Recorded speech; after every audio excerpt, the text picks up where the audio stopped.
Chapter 9 of 12 Years a Slave by Solomon Northup. As the sun approached the meridian that day, it became insufferably warm. Its hot rays scorched the ground. The earth almost blistered the foot that stood upon it. I was without coat or hat, standing bareheaded, exposed to its burning blaze. Great drops of perspiration rolled down my face, drenching the scanty apparel wherewith I was clothed.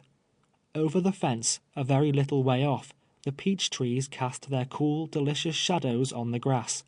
I would gladly have given a long year of service to have been enabled to exchange the heated oven, as it were, wherein I stood, for a seat beneath their branches. But I was yet bound, the rope still dangling from my neck, and standing in the same tracks where Tibeats and his comrades left me. I could not move an inch, so firmly had I been bound. To have been enabled to lean against the weaving house would have been a luxury indeed, but it was far beyond my reach, though distant less than 20 feet. I wanted to lie down, but knew I could not rise again. The ground was so parched and boiling hot, I was aware it would but add to the discomfort of my situation. If I could have only moved my position, however slightly, it would have been relief unspeakable, but the hot rays of a southern sun, beating all the long summer day on my bare head, produced not half the suffering I experienced from my aching limbs. My wrists and ankles, and the cords of my legs and arms, began to swell, burying the rope that bound them into the swollen flesh. All day Chapin walked back and forth upon the stoop, but not once approached me. He appeared to be in a state of great uneasiness, looking first towards me and then up the road, as if expecting some arrival every moment. He did not go to the field, as was his custom. It was evident from his manner that he supposed Tibeats would return with more and better armed assistance, perhaps to renew the quarrel, and it was equally evident he had prepared his mind to defend my life at whatever hazard. Why he did not relieve me, why he suffered me to remain in agony the whole weary day, I never knew.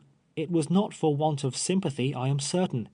Perhaps he wished Ford to see the rope about my neck, and the brutal manner in which I had been bound. Perhaps his interference with another's property, in which he had no legal interest, might have been a trespass, which would have subjected him to the penalty of the law. Why Tibeats was all day absent was another mystery I never could divine. He knew well enough that Chapin would not harm him unless he persisted in his design against me. Lawson told me afterwards that, as he passed the plantation of John David Cheney, he saw the three, and that they turned and looked after him as he flew by. I think his supposition was that Lawson had been sent out by Overseer Chapin to arouse the neighboring planters, and to call on them to come to his assistance. He, therefore, undoubtedly acted on the principle that discretion is the better part of valor, and kept away. But whatever motive may have governed the cowardly and malignant tyrant, it is of no importance. There I still stood in the noontide sun, groaning with pain. From long before daylight I had not eaten a morsel. I was growing faint from pain, and thirst, and hunger. Once only, in the very hottest portion of the day, Rachel, half fearful she was acting contrary to the overseer's wishes, ventured to me, and held a cup of water to my lips. The humble creature never knew, nor could she comprehend if she had heard them, the blessings I invoked upon her for that balmy draught. She could only say, "Oh, Platt, how I do pity you," and then hastened back to her labors in the kitchen.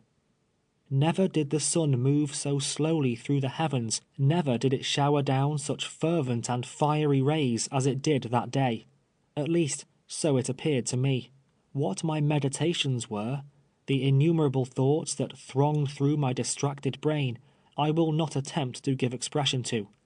Suffice it to say, during the whole long day I came not to the conclusion, even once, that the Southern slave, fed, clothed, whipped, and protected by his master, is happier than the free colored citizen of the North.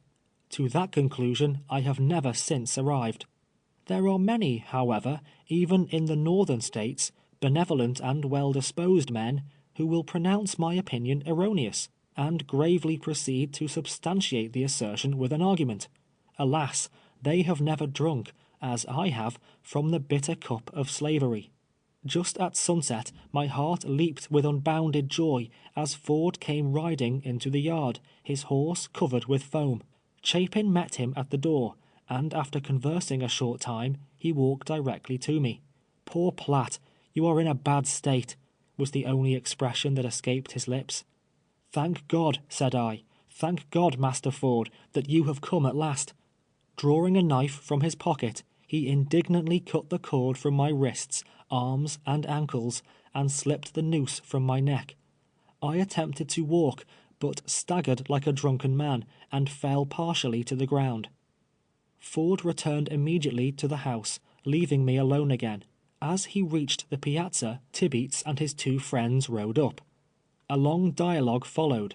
I could hear the sound of their voices, the mild tones of Ford mingling with the angry accents of Tibeats, but was unable to distinguish what was said. Finally the three departed again, apparently not well pleased. I endeavored to raise the hammer, thinking to show Ford how willing I was to work, by proceeding with my labors on the weaving house, but it fell from my nerveless hand. At dark I crawled into the cabin and laid down. I was in great misery, all sore and swollen, the slightest movement producing excruciating suffering. Soon the hands came in from the field. Rachel, when she went after Lawson, had told them what had happened. Eliza and Mary broiled me a piece of bacon, but my appetite was gone. They then scorched some cornmeal and made coffee. It was all that I could take. Eliza consoled me and was very kind. It was not long before the cabin was full of slaves. They gathered round me, asking many questions about the difficulty with Tibeats in the morning, and the particulars of all the occurrences of the day. Then Rachel came in, and in her simple language repeated it over again, dwelling emphatically on the kick that sent Tibeats rolling over on the ground, whereupon there was a general titter throughout the crowd. Then she described how Chapin walked out with his pistols and rescued me, and how Master Ford cut the ropes with his knife, just as if he was mad. By this time Lawson had returned. He had to regale them with an account of his trip to the Pine Woods, how the brown mule bore him faster than a streak o' lightning, how he astonished everybody as he flew along, how Master Ford started right away, how he said Platt was a good nigger, and they shouldn't kill him, concluding with pretty strong intimations that there was not another human being in the wide world who could have created such a universal sensation on the road, or performed such a marvelous John Gilpin feat as he had done that day on the brown mule. The kind creatures loaded me with the expression of their sympathy, saying Tibeats was a hard, cruel man, and hoping Massa Ford would get me back again. In this manner they passed the time, discussing, chatting, talking over and over again the exciting affair, until suddenly Chapin presented himself at the cabin door and called me. "Platt," said he, "you will sleep on the floor in the great house tonight. Bring your blanket with you."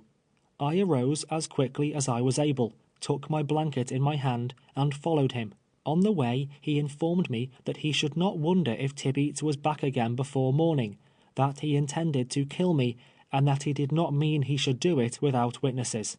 Had he stabbed me to the heart in the presence of 100 slaves, not one of them, by the law of Louisiana, could have given evidence against him.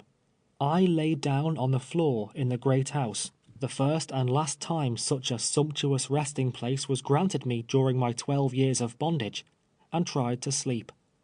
Near midnight the dog began to bark. Chapin arose, looked from the window, but could discover nothing. At length the dog was quiet. As he returned to his room, he said, "I believe, Platt, that scoundrel is skulking about the premises somewhere. If the dog barks again, and I am sleeping, wake me." I promised to do so. After the lapse of an hour or more, the dog recommenced his clamor, running towards the gate, then back again, all the while barking furiously. Chapin was out of bed without waiting to be called. On this occasion he stepped forth upon the piazza, and remained standing there a considerable length of time. Nothing, however, was to be seen, and the dog returned to his kennel. We were not disturbed again during the night. The excessive pain that I had suffered, and the dread of some impending danger, prevented any rest whatever. Whether or not Tibeats did actually return to the plantation that night, seeking an opportunity to wreak his vengeance upon me, is a secret known only to himself, perhaps. I thought then, however, and have the strong impression still, that he was there. At all events, he had the disposition of an assassin, cowering before a brave man's words, but ready to strike his helpless or unsuspecting victim in the back, as I had reason afterwards to know. At daylight in the morning, I arose, sore and weary, having rested little. Nevertheless, after partaking breakfast, which Mary and Eliza had prepared for me in the cabin, I proceeded to the weaving house and commenced the labors of another day.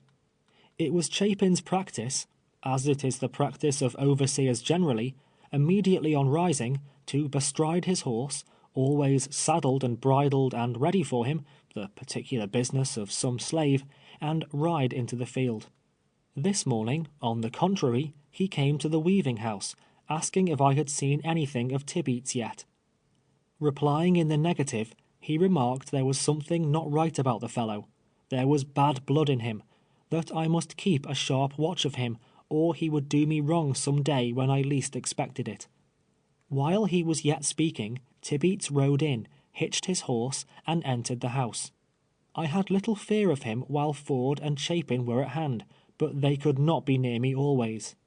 Oh, how heavily the weight of slavery pressed upon me then. I must toil day after day, endure abuse and taunts and scoffs, sleep on the hard ground, live on the coarsest fare, and not only this, but live the slave of a blood-seeking wretch, of whom I must stand henceforth in continued fear and dread.